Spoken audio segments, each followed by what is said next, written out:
And there we are with another edition of Beats and Beatdowns. And I'm telling you, Karl, at this point in time, I think we need to go and reach out to them and have on lap on an edition of Beats and Beatdowns, definitely in season 3. I think that's a season 3 sneak preview if we can make it happen, because you know what?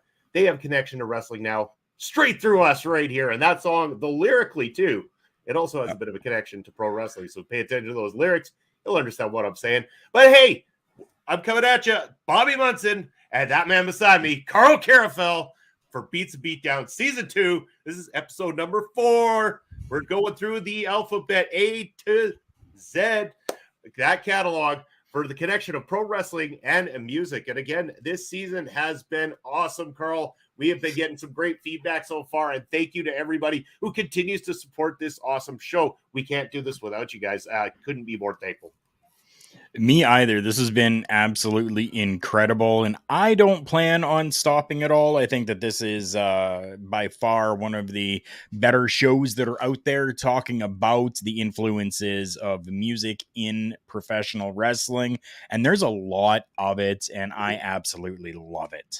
Yeah, and again, both of us big fans of music of all sorts, of course, and we're trying to dig deep into those different styles of music as well, too. Clearly, we both love our heavy stuff, our rock and roll. We could go on all day. There we go. Volbeat. Awesome. But yeah, we could go on all day about all the heavy connections and rock connections in pro wrestling, but we want to go as deep as we can. But today, we get to rock out hard today, as far as I'm concerned, with probably one of the coolest ladies in the world today when it comes to music and her connection to professional wrestling. Today's letter N is brought to you by Nita Strauss. Nita Strauss is absolutely amazing at everything she does. What an amazing guitar player, and some of the work she's done that we are going to unfold here. I didn't know about Nita until her connection with NXT, but once I did, I had to dig deeper. I guess I didn't dig deep enough when she was Alice Cooper's guitar player to find the connection until she got brought out on NXT. And I'm like, that woman right there is remarkable, a star standing on that stage.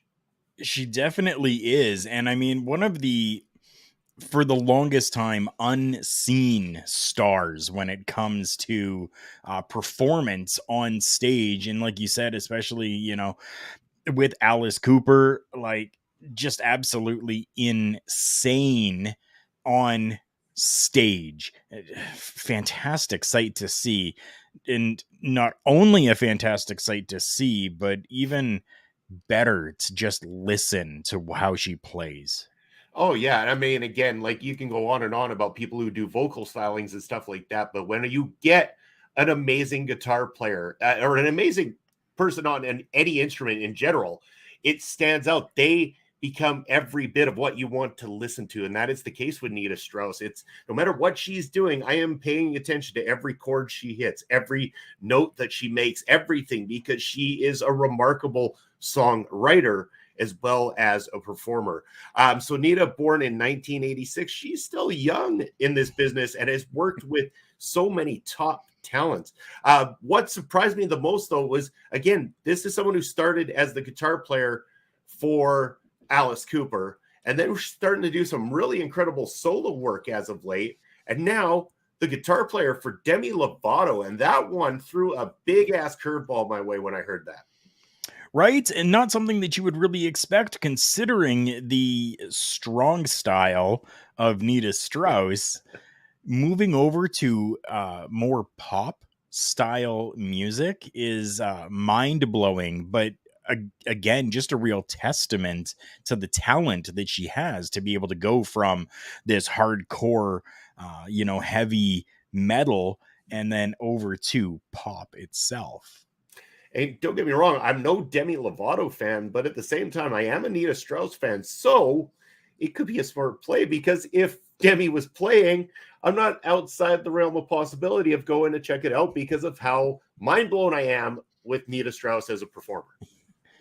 It's a guilt by association type of thing happening right there, right? Like, I mean, I'm not a Demi Lovato fan either. Like, I really don't listen to any Demi music, but I might have to check out some stuff that Nita has been on just because it's Nita that's there. Yeah, couldn't agree with you more. So she has been, winning all sorts of accolades since becoming, this well-known guitar player and stuff like that. In fact, she's the first female signature artist for Ibanez guitars. That I was very surprised. Again, I understand why she would get an accolade like that, but I'm surprised that over time there hasn't been others, because there has been great women in rock and metal and stuff like that too. So I was surprised it took this long. And again, I guess that's sadly the world we live in sometimes, or have lived in, that, those wrongs are now finally being corrected. But again, the accolade, take nothing away. Nita Strauss not only deserves it, she deserves a hell of a lot more. She is incredible at what she does on that guitar. She definitely is. And as you talked about, she became Ibanez's first ever signature female guitarist with the release of her JIVA10.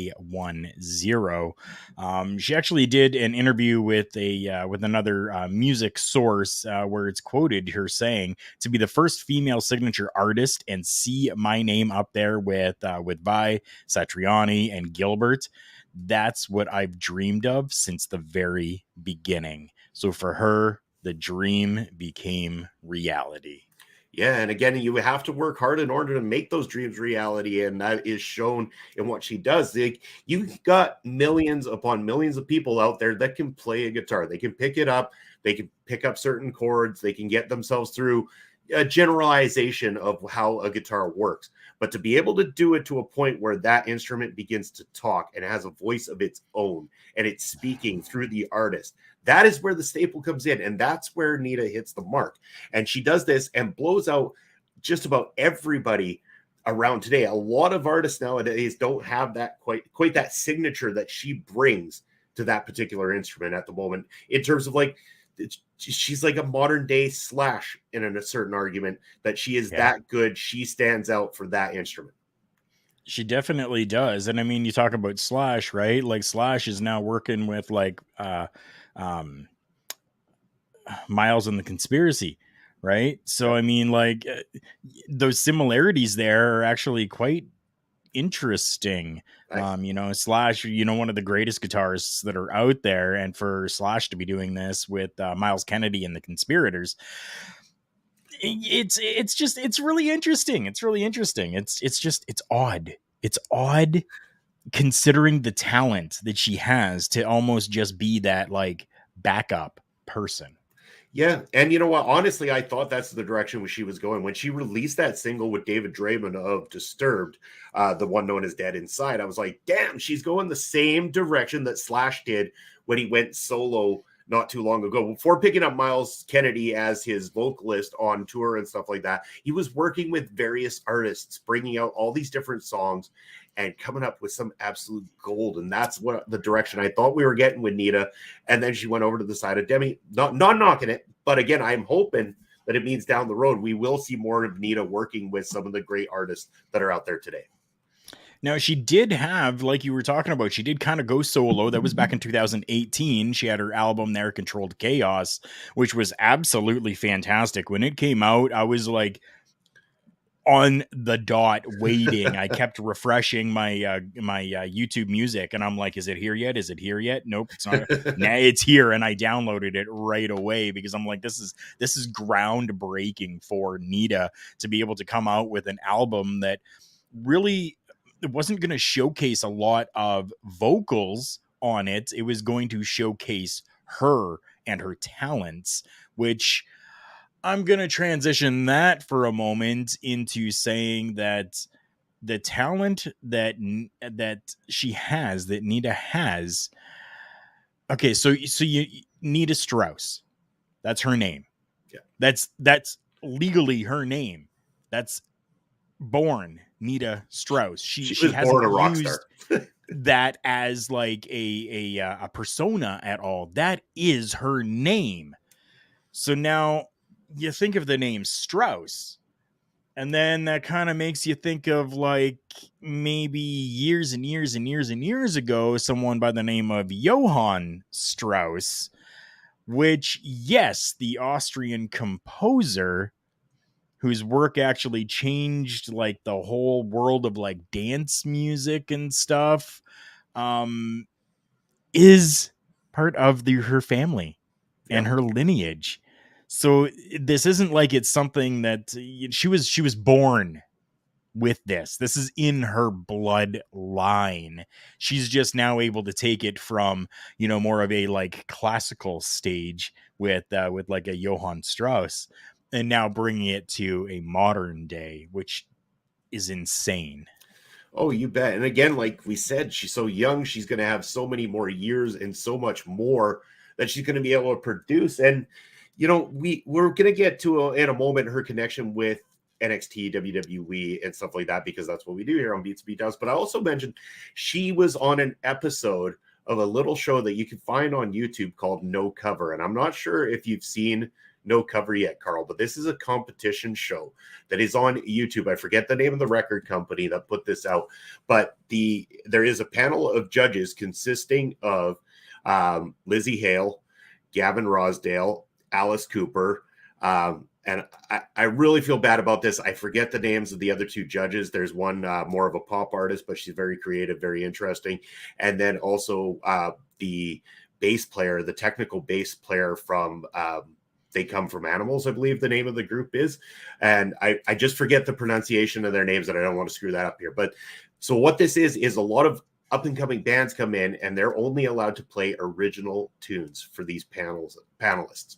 And they go about judging them and stuff like that. And when it got close to the end of this show, they started to bring in other talents. And Alice brought in Nita Strauss to give pointers and advice to this young band that was nearing the finals and how to progress themselves and what she did, and talk about her stuff on this. You've got to go check this show out. It is not only is it cool because there is some great talented young bands in this thing, but just seeing all these cool people talking about the industry and just getting in depth. I know this will be something you'll love watching. And what's the name of that show again? No Cover. It's Hit Parader's No Cover. There you go. Can be found on YouTube. Yeah, you bet. Nice. I'm gonna check that out. Yeah, and Lizzie Hale proves that she needs to be hosting more shows, or not hosting, but being on panels and stuff like that, because she is very, very entertaining throughout this entire season of that show. Nice. Love Lizzie Hale on there. And of course, it's actually one of the hosts of the show is Canadian herself. I'm talking about Katie Babbs from Octane Radio is actually one of the hosts of the show. So it's another reason that we tuned in. Again, big fans of Katie Babbs and everything that she does over there, repping Canada on Sirius XM Octane. So again, if we tag her in this video, hi Katie, fellow Canadians here. But let's get back on track with Nita, though. I mean, that's a fun little story to tell and stuff like that. But going up next. Well, I got that one. I'll let you take the next one. Actually, I threw that one out. Let's go over to you, Karl. Well, I'm gonna throw out something that's kind of silly and off the wall here, but I like cats. You have a cat, right? Yep. So does Nita. She actually has a black cat that she showcases on her Instagram quite often. Might not have really anything to do with her playing, but I think it's pretty awesome still. That she has such a love and a care, for raising felines who might not have a home otherwise. She's very big in advocating for, adopted and adopting pets, right? And stuff like that. And she has a black cat named Pantera. Nice. Yeah. There you go. That's a true metal fan right there. Right? Yeah. Right? No, I thought that was just really, really cool that she is somebody who definitely, advocates for, different felines and for them to be adopted instead of, just kind of being out on the street or, having to go over the Rainbow Bridge, let's say, because they're not being adopted. Black cats are usually the last to get adopted due to the superstitious nonsense that's built around them. So Nita actually adopted this one and raised it because it probably would not have had a home otherwise. So if her cat ever gets a little bit of bossy, because cats tend to do that sometimes, they like to push you around a little bit. Would she officially call that a vulgar display of power? I think so. I think so. I was sitting on that the whole time. I had to go with it. But she has done other things as well too. Again, in 2014, she was actually asked to be the official in-house guitar player for the LA Kiss football team that is owned by Gene Simmons and Paul Stanley of Kiss. So she's got a connection to the guys in Kiss as well too. That's real interesting as well. I mean, considering her age and how, I don't want to say how young she is younger, right? Like she's younger than both you and I. Yeah, a little right? bit younger than me, not by a lot, but yeah. She's still young. Yeah. She'd be 30, she'd be 37 is. Right. Yeah. Right. And I'm hitting level 42 in 2013. 40 so in January. I mean, it's not it's not too far off, but still for her to kind of gravitate and towards and work with some of these older artists is just interesting, that she would do that and really not so much. I mean, she definitely does, right? She works with artists that are her own age or maybe even a little bit younger, but the majority of things that we hear her working on are with these older artists. Mm-hmm. Now, I'm wondering, is this maybe her way of trying to give back and keep maybe a relevancy to these names that she very well would have grown up with and listened to, just as you and I would have done as well. Like I listened to Kiss all the time when I was, growing up, and Alice Cooper and names like this, right? So yeah, that's interesting. At the same time, you can't even take it away the fact that she's probably using it as an opportunity to learn from these people with a mass amount of experience, because anytime you get an opportunity to learn from people that have things that they could share and things that they could teach you, you want to absorb as much of that as you can. And so I could imagine that not only is it a great honor for her to get to meet some of her heroes, but the opportunity to talk with them and get to learn from them. And not just learn, I mean, clearly she doesn't need to be taught anymore on the guitar. But what comes from the learning is just the stories, the travel, the way to handle certain venues, the way to do things on stage, what it's like to work with other artists, and what you can do to help your own brand and stuff like that too. And that's especially Kiss. You can't learn from anyone better when it comes to branding, because Gene Simmons has been branding the crap out of the Kiss name since day number one, and he ain't going to stop until somebody says it's time for him to say goodbye. And at some point or another, I hope that Nita actually does brand things for herself as well. And I'm insightful to see that possibly there could be something having to do with fitness. Maybe, hopefully, in the future, coming from Nita. Many people don't know and don't understand that, part of the power of her performance is her physicality. Just the way that she can move around some of these different sets, especially something like Alice Cooper's elaborate sets that he has. For her to be able to move around all of these different places, she really sticks to a true regimen when it comes to not only diet but also exercise.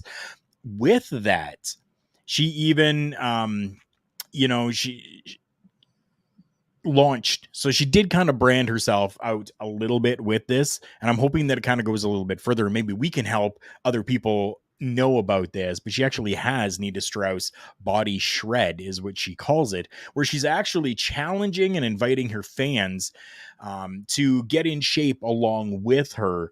She actually told Kerrang! Magazine, she says, "Your body is a Ferrari. Don't give it the regular gas. Give it the premium," in regards to her body shred that she does. So I'd like to see more of that come out to the public. And I'm glad you brought that up as well, too, because when this episode is airing, as you guys are watching, I'm also going to be in the midst of recording another program with OLE's Melball Collins, which is going to be talking all about health and fitness and ways to better yourself going into 2022. We both have a couple of great stories to share. Again, this is fantastic because this is lines up perfectly with kind of what we're talking about and getting in the best possible shape for yourself moving into the new year, and not just for your own shape. This isn't a body shaming thing. It's all about making sure you stay healthy. And that's what we care about most, is that all of you stay healthy. And again, if Nita can help you, if we can help you, if anyone can help you, that's what it's all about. That's awesome. I didn't know that you guys were actually moving forward with that. I know that there had been a little rumblings here and there about it, but I'm happy. I'm glad that that's actually going forward. That's awesome. Yeah, it's gonna be a great show. It's gonna be very heartfelt and coming straight from the heart, because again, both of us have had our challenges and our stories and stuff like that. So we're going to talk all about those things and also do what we can to encourage everybody to hop on the train of getting fit this 2023 as we're leading into the new year here, Karl. It's one of the things people always put on their list, but if we can do anything to reach out to you and help you out, in order to have someone to talk to and someone to reach out to keep you encouraged this season, that's what it's going to be all about right there. But, getting back to Nita Strauss as well, too, we want to talk about her connection to pro wrestling. That's where we come in with Beats and Beatdowns. And she didn't necessarily, from what I understand, did I read correct? She didn't start off as a wrestling fan. She became a wrestling fan in this process. It was the process of her being put on TV, working with NXT, that she started to grow her fandom for professional wrestling. You are correct. Yes. She knew about professional wrestling. She kind of had, she would watch it type of thing. I'm going to use the words. She may have even been a closet fan of professional wrestling. But yeah, really it just took off. It boomed after 2018 really is when it happened, when she started to work with the WWE and NXT. And I believe it all really started with the theme song for one of the NXT takeovers. Yes. Yeah. And then, of course, being able to go then perform that in a live capacity is where it woke the world up, at least the wrestling world up, to who Nita Strauss was. Right. And then started making everybody pay attention, which, again, great. I'm glad that they were able to do that for her and for the world, because I don't always know everything musically. I can't keep up to everything. It moves at such a fast rate that I try, but I don't always know. But I'm glad that sometimes these worlds can connect and bring us together in that sense. So when I saw Nita on there, I mean, immediately it's like, damn, I'm like, I need to know more about her. I need to know more about her work. And then I realized, holy, you know what? I've seen Nita before, because I've seen Alice Cooper at the point where she was his guitar player. Right. And again, I remember watching and thinking, man, he has got some incredibly gifted young talent up there on stage, backing him up in this amazing show.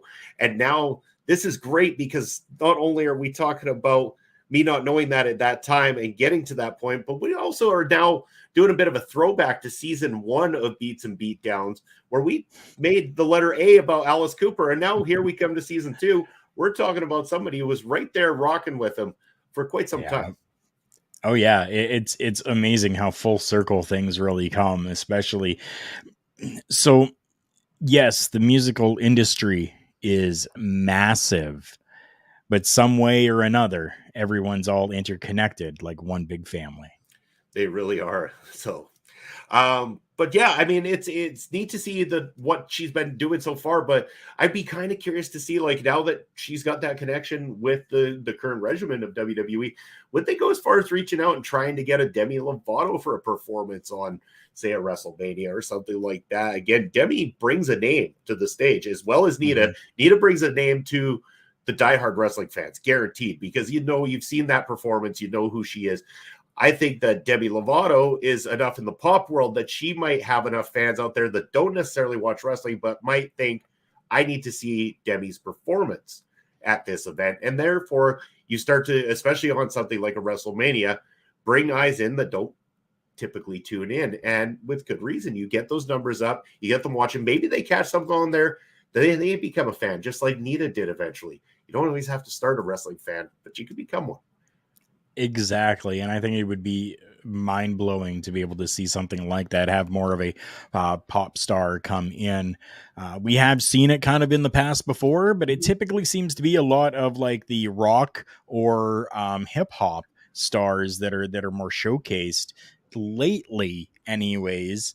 I mean, we go back years and years ago, we had like Pavarotti that was there, right? So a very, very different name and different style of music as well. But I think that it would bring a real big focus onto something like a WrestleMania if you were to announce that Demi Lovato is going to be there doing a song live.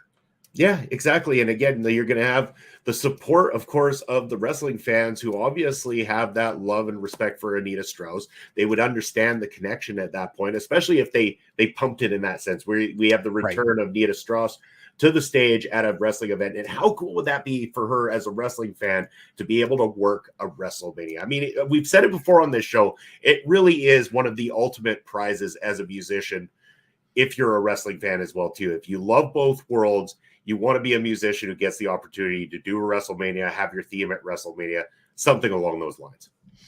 And that's just it, right? Like, I mean, WrestleMania is really starting to become a showcase for a lot of musical talents as well, right? Like they usually say, in the musical world, you're nobody until you've either worked with the Muppets or done a Super Bowl. Well, now it's kind of leaning a little bit more towards as well. Well, not unless you've done a WrestleMania either. So, especially I would love to see that. Yeah, especially if you're a fan of pro wrestling, you want to be able to get that opportunity. And I wouldn't be against it either. Again, I would like that connection better than just say a random pop star for the sake of them being popular. I think in this terms, there's a nice connection there that would bridge it and make it very much more acceptable to the audience that's going to watch a WrestleMania. And again, like I said, bringing in eyes that might not normally tune into something like that. But moving on from there, is there anything else in terms of Nita wrestling that we missed, or anything else points of her career that we want to touch on still? I think I just want to let everybody know that WWE actually chose Nita's song Mariana Trench as the theme song for NXT TakeOver, and that it was actually Triple H that chose that himself. That was what Triple H wanted. And Nita, I mean, it did another interview, and in her classic style of humility, she goes, once again, I'm just a fan. And the fact that he even knows about my music was absolutely mind blowing. And that is quoted by her. I think it's fantastic, especially if you're somebody who is a fan, right? To have your body of work be showcased by the WWE, mind blowing. Yeah, exactly. And I'm happy for her as well, too. Kudos to Nita, and kudos to anybody who decides to use her music or work with her in the future, because this is a major talent and we're going to see great things moving forward from Nita Strauss. Maybe you're not a Demi Lovato fan. That's okay. She will get back to her own stuff. I guarantee she will. And I'm sure the artist she chooses to work will bring just absolute gold to the table. But we're at that segment of the show where we're getting towards the end, Karl. We know we want to dig in deep, and I know I'm guaranteeing you're going to dig a little deeper than I am on this one. I'm certain of it. But our favorite performance song, whatever it is, by the artists themselves. I'll start it off. I'm absolutely obsessed with Dead Inside. Dead Inside with David Draymond. I love Disturbed. Right. Most of the time, like there's a couple I don't, but like for the bulk of their work, I love them. I think David Draymond's voice is fantastic. And I first heard this actually hit the radio. My wife pointed it out to me and she goes, "Does Disturbed have a new album coming out or something?" I'm like, this doesn't exactly sound disturbed. Like there's something different about it. Not that it's not good. It's actually really amazing, but something that makes it sound even more amazing than what I'm used to from them. I'm like, I'll look into it. And when I looked at Nita Strauss, holy yeah, like Nita. Wow, awesome. That's why it sounds that much cooler. I love that song. And yeah, she's got some other great tunes, and I know you're going to dig deep for us on this, but Dead Inside, ace in the hole. For me, probably the one that I gravitate to the most that really shows who she is, her style, and her full capabilities is the song Pandemonium. Nice. So if you just go to YouTube and watch the video for that song Pandemonium, you can really get a sense of who Nita Strauss is and see the full abilities that she has to play a guitar. It's sick. Yeah, and I know that tune very, very well, and I'm glad you said that one because that is just a face melter. That song is so good too. I mean, it's hard not to pick multiple songs when it comes to Nita because she is delivering gold after gold, and I am very invested in seeing what the future holds for this young lady. Me too. I am very happy with everything that I've ever heard from Nita, and I can't wait to hear more. Me too, but that's going to bring us to the end. Unless there's anything else you want to add, Karl, I think that pretty much wraps up this episode of Beats and Beatdowns. It definitely does, but we do want to remind everyone that coming up, we are going to be having our Q&A for the letter Q, where we want you to send us your questions that you would want answered by Bobby Money Munson and Karl Karafel about the world of music and professional wrestling.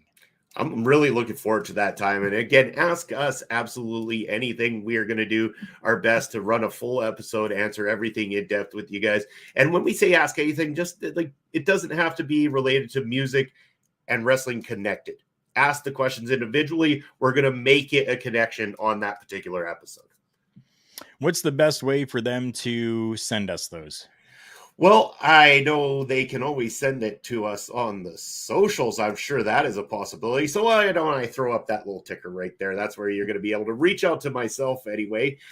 So check out all my different socials, follow along, and send anything that you have for me. And Karl, as I look here, I don't know if I guess we didn't get around to set you up on the ticker, but I'm going to send it over to you, my brother, and you tell people exactly where they can reach out to you.